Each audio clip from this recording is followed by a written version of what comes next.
അങ്ങനെ നോമ്പ് തുറക്കാൻ വേണ്ടി വന്നതാണ്. കണ്ടില്ലേ, ചോട്ടാപ്പികൾ കണ്ടിട്ടുണ്ട്. ഈ പള്ളിയിലത്തെ പ്രത്യേകത നമ്മുടെ സ്ത്രീകളൊക്കെ വരുന്നുണ്ട്. വലിയൊരു ദർഗുണ്ട് ഈ പള്ളിയിൽ. കാണിച്ചു തരാം. ഇന്ന് നോമ്പ് 10 ആയിട്ടുണ്ട്. 10 തന്നെയല്ലേ, തെറ്റിട്ടില്ലല്ലോ.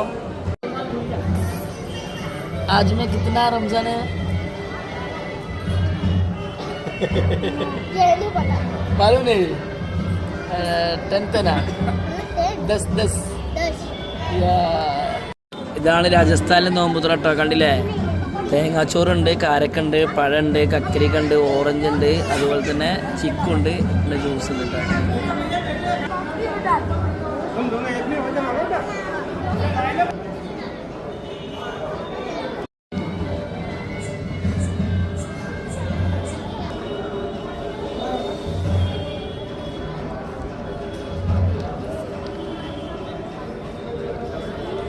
അങ്ങനെ ഇന്ന് നോമ്പ് തുറക്കാൻ വേണ്ടി വന്നു.